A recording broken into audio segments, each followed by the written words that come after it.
So good evening, and my name is Molly Anderson, and as Executive Director of the Atheneum, and on behalf of the Hayes and Laibe families, I'd like to welcome you to the 2019 Constance Laibe Hayes Memorial Lecture.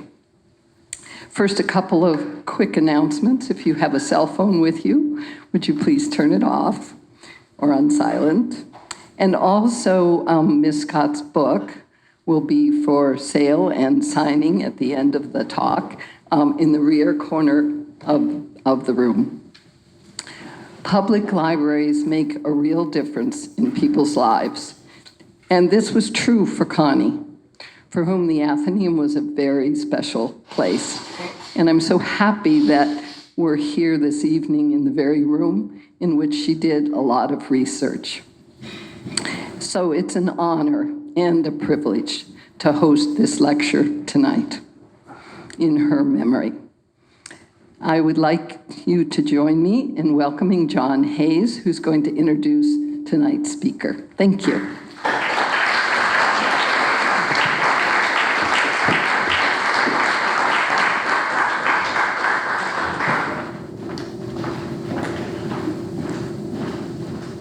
I'll lean over.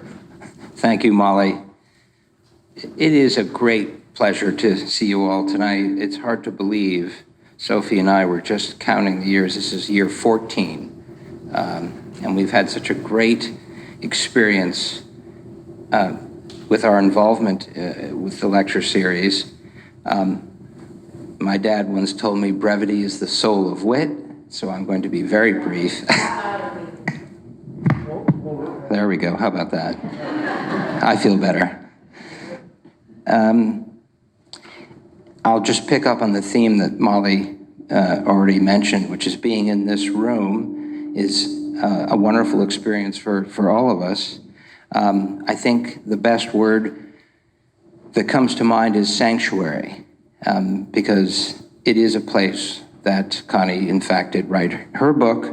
But for all of us, just walking in the door, the problems of the world kind of fade in the background, and you see the wonderful art and objects and history. So I would like to say that there are a number of firsts that are going on, even though this is year 14. This is the first time we've had a previous speaker come back and speak again, because Janny, as you all know, spoke following the publication of her book on Barack Obama's mother. And so that's very special to me because she's very game to go at it again. It seems redundant to me to actually be an introducer in today's world, because anybody can look up Janny Scott on the internet and you can read and read and read her long and wonderful coverage that she's had when she was a reporter at the New York Times. But just for those of you that haven't done that, Janny has been a reporter at the New York Times since 1994, and she did cover a broad section of beats. And I spent my afternoon just glued to it. I was reading. It's just like a walk in time. She covered housing, transit strikes, court appointments, Supreme Court appointments, class matters column, and of course, the beautiful coverage of the 9/11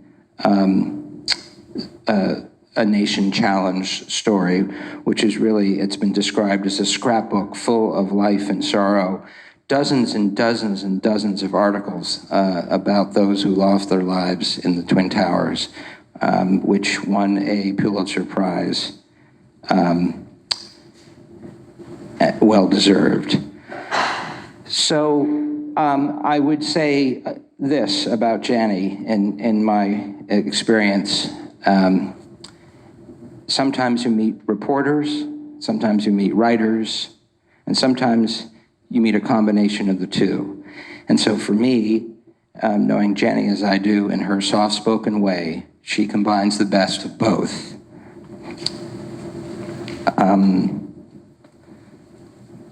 I think The Beneficiary is, which I hope many of you may have read, and if you haven't, you will get a chance to buy the book and read it, is one of those books that catches you by surprise, because while it may be a story about her family, it ends up being a story about all of our lives and the world that we're going into.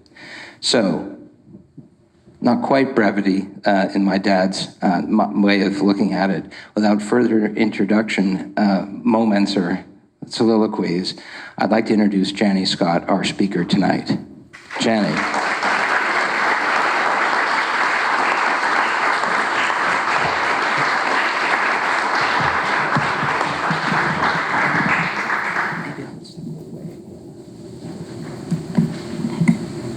Thank you, John. Thank you, Molly. Thank you, all of you, for coming. And I just want to say what a thrill it is to be back here and be able to participate again in this wonderful lecture series in honor of my dear friend and colleague, Connie, who I met first in the 90s and 2000s when we were both reporters at the Times. And I can tell you what a remarkable, inspired, delightful friend she was, what an admired writer, what a talented journalist, and a person who, in keeping with the subject that I'm going to talk about, was a great believer in the experience of and idea of family, and particularly her family. I was here, as John mentioned, in 2012 to speak about my first book, A Singular Woman, The Untold Story of Barack Obama's Mother, a book that had sprung from an article I did for the Times in the early months of the 2008 campaign, just the way Connie's book, The Real Thing, Truth, Power, and the Coca-Cola Company, arose from her reporting on Coca-Cola for the Times. The focus of A Singular Woman was Stanley Ann Dunham, Obama's adventurous and thoroughly unconventional mother, an anthropologist, a single parent of 2 biracial children, resident of Indonesia for much of her adult life, who died at 53, just as the son that she'd raised with an idea of possible greatness was embarking upon his first political campaign for the Illinois State Senate. She never lived to see how that story ended up. My new book, The Beneficiary, Fortune, Misfortune, and the Story of My Father, is another family story about an entirely different but no less complicated family, my own. Its focus becomes, as the story takes shape, my charming but enigmatic father. It's something that perhaps some of you have considered trying to do, a child's quest to make sense of a parent and the family that shaped them both. The Beneficiary is a family memoir of sorts. It spans roughly a century and 3 generations in my father's family, the Montgomerys, Scotts, and Wheelers. It begins with his death in 2005 from cirrhosis of the liver at 76, and then it lurches back 100 years, roughly, to try to unearth the story of the inception and evolution of the rarefied world of Ardrossan, the once roughly 800-acre British-style country estate in Villanova, Pennsylvania, where by the time I was a child in the 50s and 60s, 4 generations in my father's family were ensconced together. Ardrossan, which has been called in recent days the American Downton Abbey, lasted largely intact from one Gilded Age to the next, in part, I now know, through clever tax planning by my father's grandfather, who created the place in the years leading up to and immediately after World War I, and in part through the force of personality and will of their eldest child, Helen Hope Montgomery Scott, my father's mother, who for much of her adult life was reputed to have been the inspiration or the model or something for the character of Tracy Lord, the spoiled mainline heiress who got her comeuppance in the course of the Philadelphia Story, the 1939 play by Philip Barry that became one of the most successful American films of the 20th century. I'm just going to read a short passage from describing the inception of this place where my father grew up. In the origin stories, my father's grandfather was the great progenitor. It was said that he'd fallen from a horse on a hilltop in a section of Radnor Township, then called Villa Nova, while fox hunting sometime around the turn of the 20th century. He was knocked unconscious, the story went, but promptly recovered. Coming to, he found himself captivated by the spot. With its 360-degree views of farmland dotted with houses and barns, he resolved to buy the land and build a house to match the scale of his ambition. He was a young investment banker, present at the birth of a new era in the country's industrialization. He'd made a propitious marriage to the daughter of a wealthy, well-connected Philadelphia banker. So he hired the go-to architect to plutocrats of the day. He named the estate Ardrossan, after a town and a castle in southwestern Scotland left behind by his ancestors. He installed 9 Ayrshire cows imported from Scotland in his dairy barn, and 7 mares and a prize-winning stallion from Ireland in his broodmare stables. He hired young immigrants newly arrived from Sweden, Ireland, Switzerland, and France to milk his cows, mow his meadows, drive his cars, clean his house, cook, and serve meals for his growing family. Annexing surrounding farms, he soon presided over some 800 acres. With the help of French governesses, he and his wife brought up 4 children in the house. 3 of the children married, moved into houses on the property, and reared children of their own, who in turn followed suit. By the early 1950s, there were 4 generations of my father's family living on an estate roughly the size of Central Park, located a half-hour's drive from the center of the 4th largest city in the country. It was a 19th century British estate plucked from the pages of Jane Austen and Henry James, floated across the Atlantic, and wedged in among the swimming pools of John Updike and John Cheever.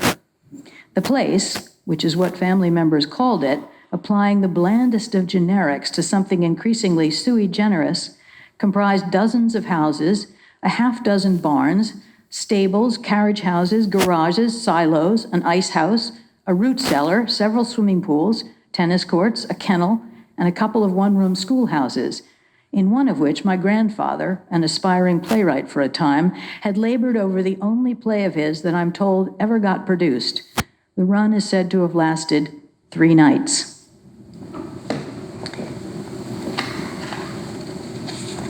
By the time I was born, the great progenitor was dead. Every winter, my widowed, white-haired great-grandmother disappeared for several months to a former rice plantation in Georgetown, South Carolina. I now know, but I didn't before, that my father's grandparents had bought that place in the early 1930s, in the throes of the Great Depression, at a time when rich Northerners were buying up former rice plantations for use as shooting retreats. With a wealthy Northerner friend, my great-grandfather is said to have dispatched the owner of a Georgetown fish house to Russia for a crash course in caviar production. For years, when I was young, cases of homegrown caviar from sturgeon in the Great P.D. River, packed in ball jars, would arrive at houses on Ardrossan. My parents kept theirs in the freezer in the pantry, next to the popsicles, to be taken out and thawed on special occasions, and to be served on rectangles of toasted Arnold's Hearthstone white bread. My father's mother, Helen Hope, was the dominant figure on the place when I was a child, and to a large extent, the magnet that held it intact for another half-century. Socialite, horsewoman, fashion plate, dairy farmer, she had a vast repertoire of racy jokes. She was said to have bought a horse from a friend for a pound of caviar and a dirty joke every week for a year. After her father's death, she'd taken control of his neglected dairy herd, though she said she didn't know the difference between a laxative and lactation, and built it into what for a time was the highest producing Ayrshire herd of its size in the country. Her husband, Edgar Scott, was a grandson of a man, Thomas Alexander Scott, who had been vice president and president of the Pennsylvania Railroad when it was the largest freight carrier in the world and the most profitable corporation in North America.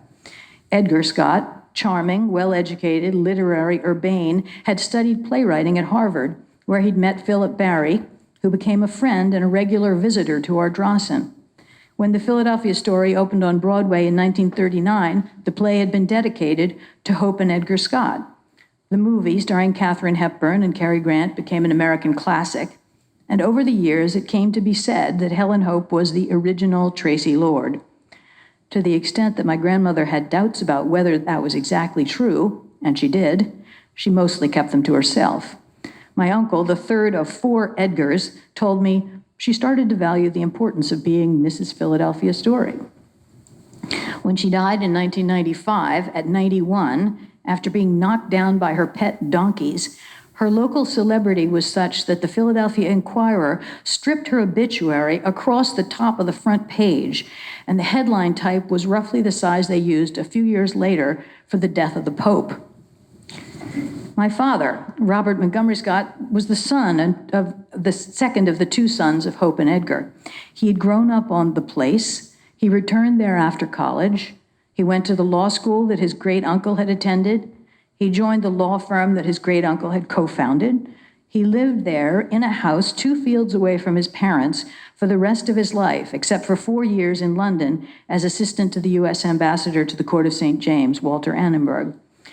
My father, who fascinated me as a child, had inherited his mother's charisma, his father's charm and literary interests, a sensitivity to music and the arts, and an admiration for his grandfather, the great progenitor. He was intelligent, well-educated, generous, funny, and he devoted, as his life went on, increasing amounts of time to civic and cultural institutions in Philadelphia, including the Philadelphia Museum of Art, where he was president and CEO for 16 years.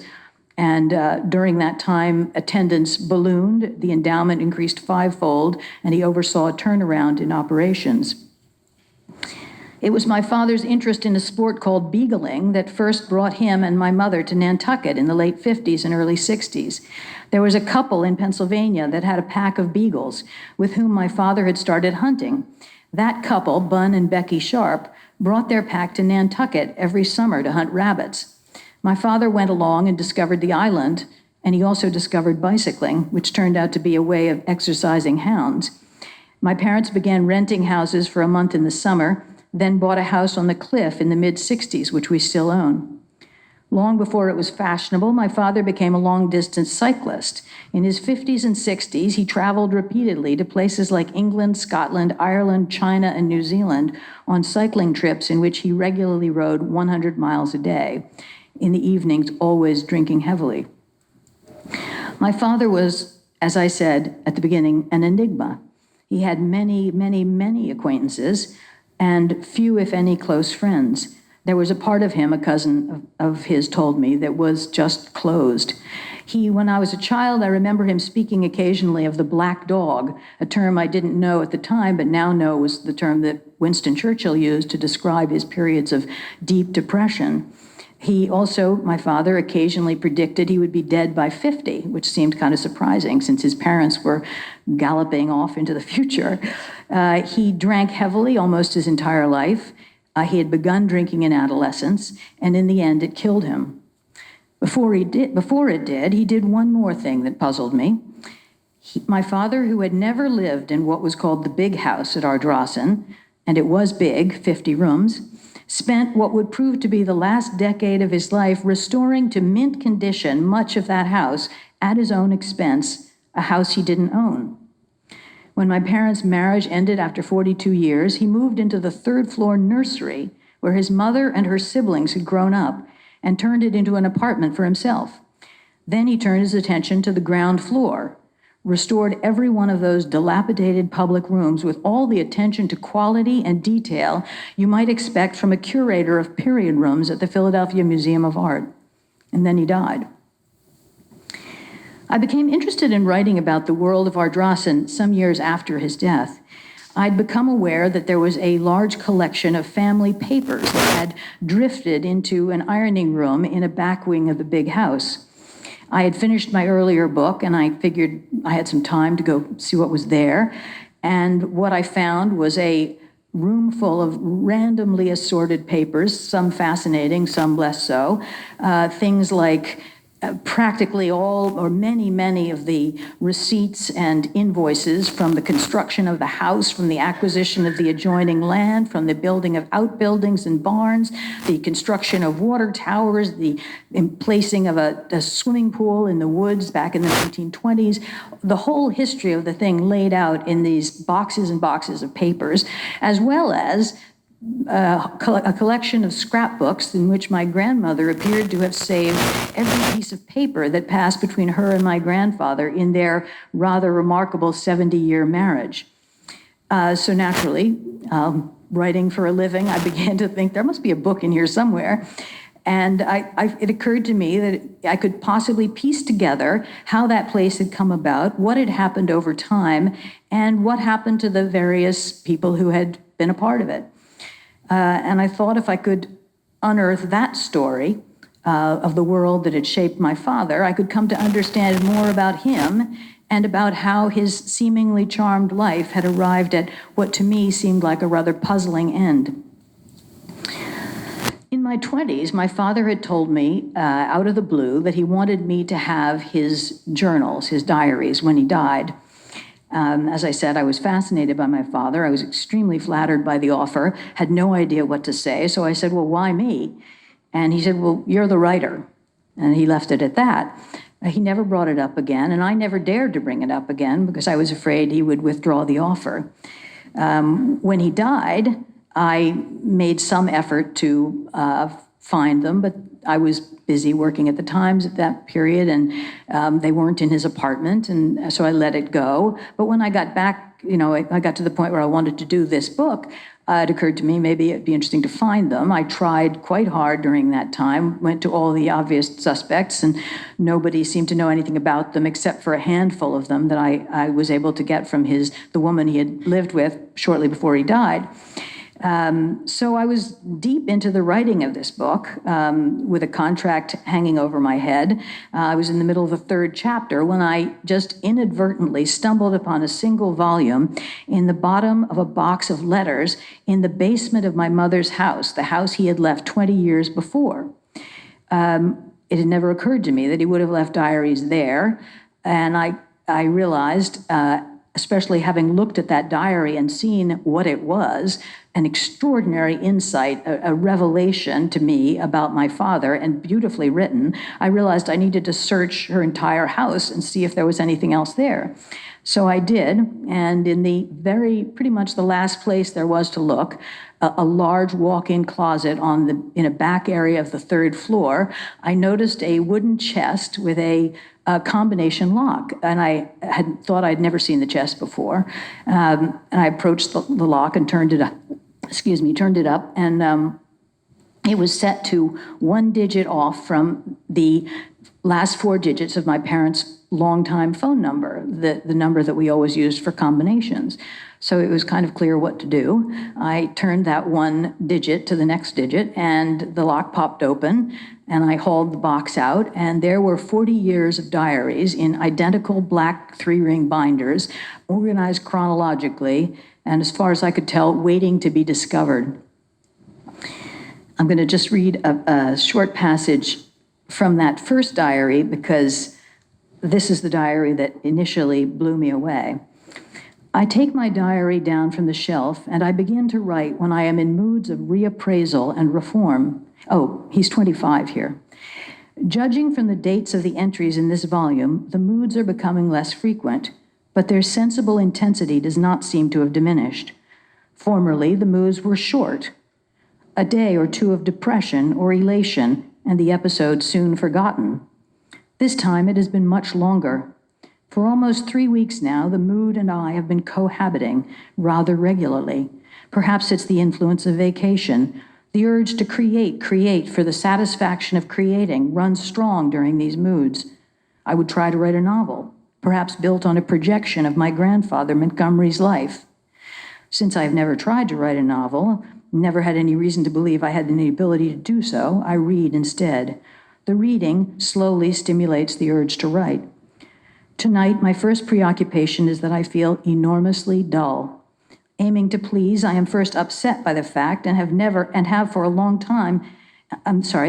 and have been for a long time unable to dream up topics of conversation, am unable to amuse. I am also dull to myself. I am dull to other people and to myself because there's very little other than myself that I care about. There is nothing which I find exciting, stimulating, except things which I do alone, unanalyzed and unspoken. I am now 26 years old. I live in a beautiful, formal house with grounds which I cannot afford to keep on a decaying quasi-baronial domain of great beauty in an encroaching suburb. I am a graduate of a law school and paid to practice law by a rather good, stuffy law firm, and am quite mediocre about it. I am married to a charming wife with whom I have little in common but background. My failure at the tennis court eliminated what she felt to be the sphere in which we would have experiences together. And the result is that we have no common experience except our background. We live our background. Our house is 2 generations of money flowing into more of culture. This is no way to live. I didn't set out to write an expose of my father or my family. I was not motivated by any bitterness or nostalgia, neither of which I feel. I sensed that there was a story to be told, perhaps with a meaning that might go well beyond Ardrossan or even southeastern Pennsylvania. I applied the tools at my disposal, a journalist's and a child's curiosity, a large collection of random papers, an ability to ask questions, which I might try out on my family. The deeper I got, the more complex the story became, at which point I had, it seems to me, 3 options. I could abandon the project for fear of upsetting people I cared about. I could sanitize the difficult parts, or I could plunge onward and try to do justice to the characters and the human complexity of the story. I guess you figured out I chose door number 3. Were you surprised by what you learned? People ask me these days. Yes, too many surprises to even begin to describe. Here are a couple. My grandfather's father, about whom I never heard anyone speak, was said to have died a hero in World War I. His name appears on plaques in clubhouses up and down the East Coast. He was a great sportsman. It seems he actually killed himself in France a month before the end of World War I. An account of it survived in a suitcase full of letters in a basement of a house of a distant cousin in Wellesley, Massachusetts. Another cousin had come upon those in the 80s and had been told when he was stunned by their contents to put them back in the suitcase and leave them there. My father, I now know, told a cousin that he believed their grandfather was bipolar. My father himself, his diaries make very clear, suffered from cyclical mood swings of some sort, periods of anxiety and depression. He makes clear in the diaries that he drank, he believed, for relief. Alcohol, he seems to have felt, was an antidote. And though he denied it to us for years, for decades, I now know he understood long before the rest of us that he had a drinking problem. I now know, too, from his diaries, that he wrestled with it privately, excruciatingly, and unsuccessfully for years. I called the book The Beneficiary because the deeper I got into it, the more I thought about the ambiguities of inheritance: land, houses, money, values, genes. On one level, an inheritance might be seen as just an excess of good fortune unequally distributed. On another, it has the potential to inform major life decisions in ways its beneficiaries may recognize only long after the fact. I also found myself thinking about the similarities between the ways my father's family made, preserved, and sometimes squandered their fortunes a century ago and what a new generation is doing today. I wondered if they ever wonder how it's going to all play out 100 years hence. I want to end with one last excerpt from the end of the book. My father left his affairs mostly in order, as I would have expected, with one not insignificant exception. He still owned his half of the Nantucket house when he died. Maybe the former trusts and estates lawyer had good reasons for ignoring the advice of his trusts and estates lawyer, but he omitted to give a heads up to his executors, his children. The value of the Nantucket house had multiplied so many times over in the years since my mother had bought it, that the half my father took from her for $1 when they divorced was the most valuable item in his estate. Because he'd spent so much of his money on the big house restoration, he left just one simple way to pay the estate tax owed on the Nantucket property: sell it. But his co-owner, my mother, loved the house. She was the only one of us who used it for a month every summer. She kept a small piano in the dining room that dangled off the west-facing side. On windless afternoons, a grandchild climbing the wooden steps from the beach would hear Schubert's impromptus wafting across the field of poison ivy. I've sometimes wondered why our father put us in that awkward position. Maybe he was no longer thinking clearly. Maybe he'd never intended to shell out so much in those last years. Whatever his reasons, the three of us spent the next 5 years jousting with the Internal Revenue Service, while the lawyer who let him do it logged billable hours. In the end, we and the government reached a settlement on the value of the property, making it possible for us to pay the estate tax without having to throw our mother out of her house. There were few objects among my father's possessions that I felt driven to keep. The spirit seemed to me to have been drained out of them by his death. I took the black leather wallet, its edges softened in his pockets like a bar of soap. I took the umbrella he'd carried 35 years earlier in London, which turned up in the back of a coat closet in his apartment. It had a black silk canopy and a dark polished wood crook handle with a gold-plated band engraved with his name. It had been handmade by a British company with a 250-year history in umbrellas. But when I opened it in the rain on Broadway a few months later, it exploded into pieces. I couldn't bring myself to throw the carcass into the nearest trash bin. In response to an email query, the umbrella company said yes, they could fix it. Off it went in my beloved's luggage to England, returning by mail some months later. Every part but the handle and name band had been replaced. Canopy, ribs, rib tips, runner, stretchers, ferrule, etc. When I discovered that the company wanted $900 for the repairs and shipping, the restoration impulse seemed idiotic. Then again, such extravagance applied to refurbishing a memory seemed in the spirit of the umbrella's original owner. Thank you.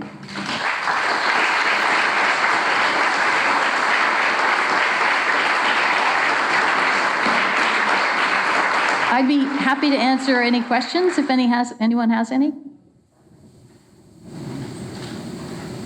Yes. You. What is happening to Andros now? Do people, I'm thinking no one lives there, does anyone tour it, or what's the plan? Well, it's been extremely complicated and taxing, as you might imagine. It was originally 800, then some chunk of it was given away to the township or sold, I guess, to the township back in the 60s, which is parkland, but a small chunk. Then it was down to about 660. Then there were 2 sales of parts of it for development with large McMansions on large lots with conservation easements imposed. Those happened in the late 90s and in the mid-2000s. And then that left 330 acres, and that is now the subject of a 5-phase sale. The township acquired another 80 acres, and the rest of it is being developed and the houses sold off, and all that will remain will be the big house, which was deemed by the person in charge of the development as either of no value or of not worth his attention, and 15 acres. And the family seems to have decided this summer to allow people to come in, developers or whoever, and take a look at that house and see if it could be turned into anything. So I don't know what its fate is. I think it's not inconceivable that it could be torn down, which would be a rather crushing loss to my father. But that's the way it stands right now. Is it furnished the way it is? I have a book on the house. Yes, she's referring to a large coffee table book done by a man named David Nelson Wren that came out about a year ago. Meticulous history of the house and with gobs and gobs of photographs, family photographs and stuff. Yes, it's exactly the way my father left it, except, it's had whatever, he died in 2005, so 14 years of entropy since then, but it's still intact, and his very extravagant restoration is exactly as it was. The house is occasionally used for charitable events and things like that. Yes? What was your relationship with your father before he died, and how do you feel after reading his journals and learning more about him? As I said, as a child, I was fascinated and adored my father. Over the decades of adulthood, I wrestled with he and I had squabbles about a lot of things, including politics and his drinking. His drinking was always a sort of subtext in our family's drama. And I spent a lot of time actually in my 20s and 30s on those long biking trips with him, biking alone with him sometimes, the length of Ireland. What I was up to, I'm guessing, was still attempting to both figure him out and endear myself to him.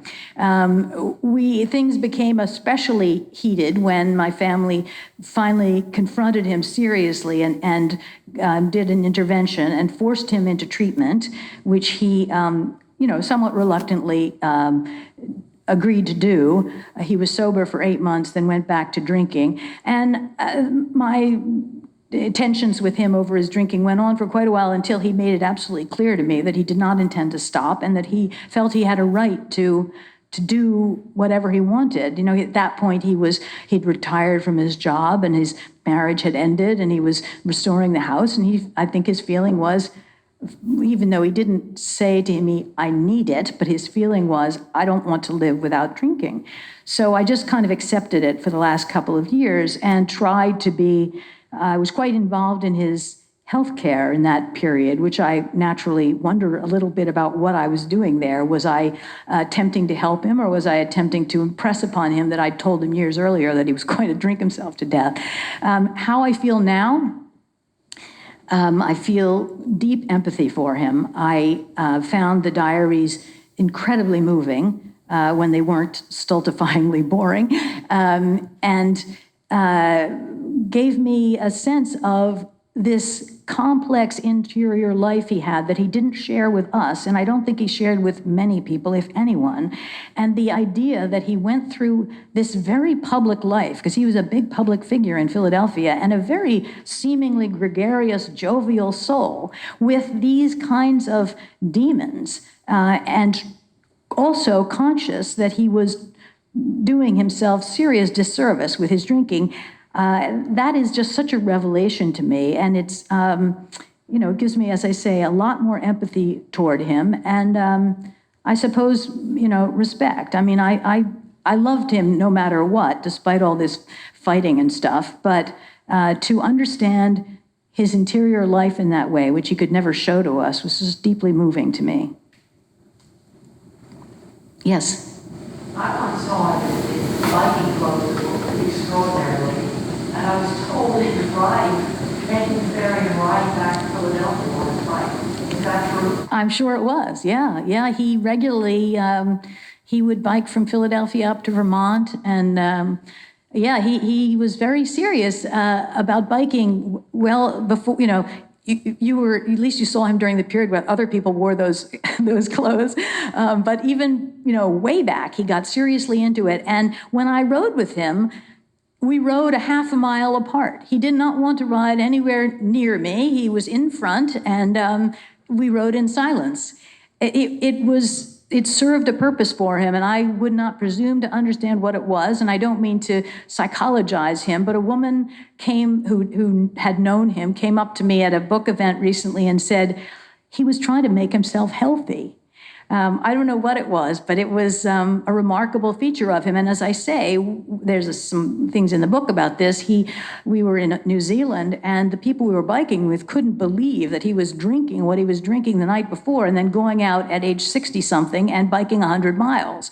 And they said, why haven't you helped him? That was a sobering moment, so to speak. Yes? I remember he made me quote in the 60s, early 60s, the Philadelphia Museum of Art, or the Pennsylvania Academy of Fine Arts. They would have good exhibitions. I think in New York also, your dad was there and a lot of them, and sure when charity in fine arts. But I met him with other collectors and whatever, and I found him very enjoyable to visit with, and very jovial. And we were drinking, and after the exhibitions, and talking about the art. And he seemed to me to be a passionate collector of American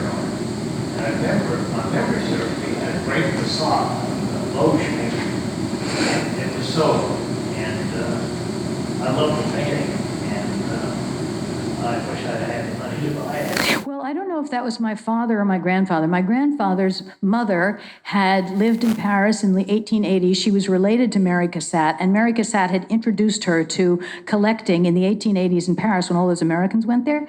And so my grandparents had a fantastic collection, and in the end, yes, but they never came to my father. In the end, they were either sold or went to museums. My question was, did he inherit these, or did he actually collect them? I never asked. He told me to call him Bobby. Yeah, that was my father, but he did not have the Cassatts. His father had them, his parents. His father inherited them, but his parents also became collectors themselves, particularly of Augustus John, who they came to know when my grandmother was sent over there by her father to be painted in Ireland by Augustus John. And a lifelong flirtation / friendship began, and they collected a huge number of John paintings. I mean, their house had the Impressionists that my grandfather's mother had collected in Paris, plus all these Johns and quite a few others. Your next book has to be about her. Maybe. Yes. I have another question. To me, I finished the book, so. Thank you. His, at 25 and 26, he was extremely self-aware, it seemed to me.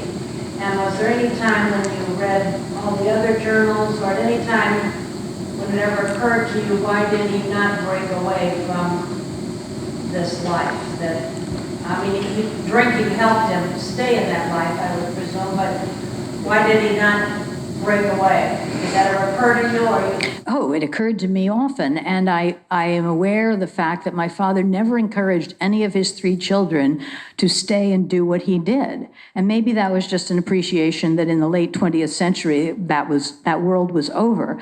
But I don't know why he didn't break away, but my assumption is that by the time he sensed this, he was locked in interesting ways. You know, he had married the right kind of woman, and he had, was living. It was in his generation. It was considered something of an imperative to stay on the place and a betrayal to leave. His brother left only because his wife couldn't stand my grandmother. But my mother was quite happily able to get along. She was very diplomatic, able to get along fine there. So, I mean, I think there were a lot of advantages. I think it was an interesting, complicated relationship. I don't know that he would say in retrospect that he wished he'd had a different life, but clearly that was in there somewhere, and he was conscious that he had committed himself. And I didn't read that whole section because I didn't want to put you to sleep, but the next paragraph is kind of, there's not another life I want. There's not another wife I want. There's not another this or whatever. I need to just figure out how to go forth and live, kind of get out of myself and do that. And he did it. But he had committed himself not only to that life, but also to a practice of treating his anxieties and depressions, whatever, in a way that was ultimately self-destructive. That's my 2-cent analysis. Yes, John. In writing the book, can you tell us how you felt? There seems to be a beginning, middle, and an end very clearly when you go through the book. By the end, it's just magical. You're writing the story. Maybe it's because you need the beginning and the middle. But how was it writing that story? How did you feel throughout that process? And was there an easier part or a more difficult part as you went through it? Or once you found those journals, was that a trigger that then sent you, was it easier or harder? Well, I know that a lot of people from reacting to the book feel that the second half really picks up, and that the history part, not everybody feels this way, but that the history part is a little bit heavier going. For me, the writing was hell from beginning to end. It was so hard, and I think it was hard because the most important thing that I wanted to get right, and the thing that really tied me up, I mean, the research took a long time too, but was getting the tone right, because I did not want to slide into a tone of something I didn't feel. And I discovered that there's a kind of, I think it's almost a writerly cliche that the easier thing to do, like using a cliche as a newspaper reporter, is to slide into either bitterness or sentimentality. And the harder thing is to walk along the knife edge, which is actually what I feel. I don't feel either of those things, as I said. So it took a really long time. It took me 6 months to write the first chapter, which was 9,000 words. So yeah, much harder. I mean, I wrote the Ann Dunham book in, I had a two and a quarter year contract, but I feel that was a piece of journalism, and this is something else. Yes. Has your mother commented or read the book? I do talk to my mother. Yes, my mother, I gave her the book, the manuscript, before I submitted it, and she called me back in 2 or 3 days and said, it's so sad. And then she read it again and said she liked it even better. And then she's read it one more time. And she professes to like and admire it. But I don't know that she would ever tell me her full feelings about it. She's respectful. I just think she would feel possibly that it would be a kind of impinging upon my rights as a writer or something. I'm really not sure, but I'm not absolutely confident, of course, that she is precisely only positive. You know, I think she must have very complicated feelings. She did say that it brought back, the first time she read it, it brought back a lot of bad memories, which she had, put out of her mind.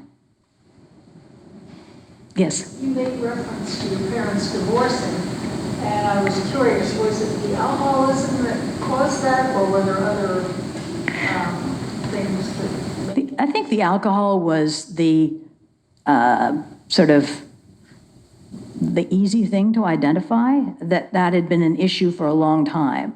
But clearly there were deeper-seated problems that had to do with their relationship, which I think my father identifies, that they met when they were very young. They were from very much the same social milieu, although she was from Boston, he was from Philadelphia, but there was all this overlapping. And I think they were fond of each other, but they really didn't have that much in common, I think. My mother is a pianist and rather a solitary figure in a lot of ways. My father, seemingly very gregarious. So I think there were all sorts of underlying issues, which I didn't want to pretend to write a book about my parents' marriage, and I also didn't want to upset my mother more than I already was doing by writing the book, so I didn't focus closely on that, and I would never presume to understand what really went wrong, but I think I could say that the final straw was falling off the wagon and refusing to go back into treatment, and that kind of pulled the whole house down. Yes, Molly. Often a family has a really strong sense of place. And I think you did a wonderful job of giving us a glimpse of the role that place had in your family's life. But I'd love for you to just talk a little bit more about whether it's called the place or the actual house and the lands around it. And then various members of your family, and for you personally, and how it means to see it kind of resolve. That's a really interesting observation about families and their relationship to place. And late in the process of researching this, I came upon an interview with my grandmother. It was a kind of oral history interview that someone had put on a CD, and it came to me. And the woman who was doing the interviewing wasn't that sharp. She kept asking, what did you love about the main line? And was clearly expecting my grandmother to say, oh, the parties were fabulous, the people were fabulous. And what did you love about this area and this where you live? And my grandmother said, it's the land. The land is so beautiful there and just intoxicating. And it makes up for all sorts of craziness in the family, and the family wasn't particularly crazy as families go, I don't think, but the way the land holds people together and dulls the pain and excites you. I mean, it's really a spectacular place. And you know, the nice thing, the great thing would have been if the family were in a position to be able to just unload the entire thing onto the township and have it become a beautiful park. Interestingly, the family didn't have that option because the land was all in these trusts, and the trust documents state that the trustees, in selling the land in the end, have to get close to market value. The township wasn't going to pay market value, and the township had a limited appetite for open space because they've got, you know, estates galore. It's sad to see it developed. I don't know that any form of development would make me happy, but also having understood the whole story, I think it's possible that the time has come. Henry. To the extent possible, I'm just sort of curious, you're working through the book and research and so on, and then the byplay between you as siblings, Hope, and Elliot. How'd you work that out? I once did an interview with a man who's... I have two siblings whom Henry knows, and he asked, how did I work out any interaction with them about the book, the process, the outcome, I guess. What I was going to say is I once interviewed a professor at Stanford, Arnold Rampersad, who told me that I was working on a piece about Obama's memoir at the time, and he said, there's a term that's used in the world of studying biography, and it's called the suppression of the siblings. And I thought at the time, how sinister, how terrible. But now I realize the suppression of the siblings is the only route to go, because as the cliche has it, you know, every child in a family has a different set of parents. And my siblings would tell entirely different stories. So I did not try to capture their experience. They really would be very different. My brother is very enthusiastic about the book, feels I've hit the ball out of the park. My sister's pretty reserved about it, you know, pays lip service to the idea that it's great, but I don't know that she feels that way. And so I don't know what, I'm not trying to be defensive. I just don't think I could have, again, like I wouldn't presume to understand my parents' marriage. I couldn't write a book that was their experience because I'd still be at it 20 years from now. Anyone else? Oh, yes? This isn't really a question, but I'm thrilled that I come to hear you because I was left feeling that you were more angry. That's interesting. I'm thrilled to have heard you again. Oh, that's fascinating. Yeah, I'm really not angry. In fact, and I think that the book has been reviewed over and over, reflecting on what the New Yorker referred to as the passion, dispassion quality about it. I think my struggle about tone, for the most part, worked, although I clearly failed to convince you.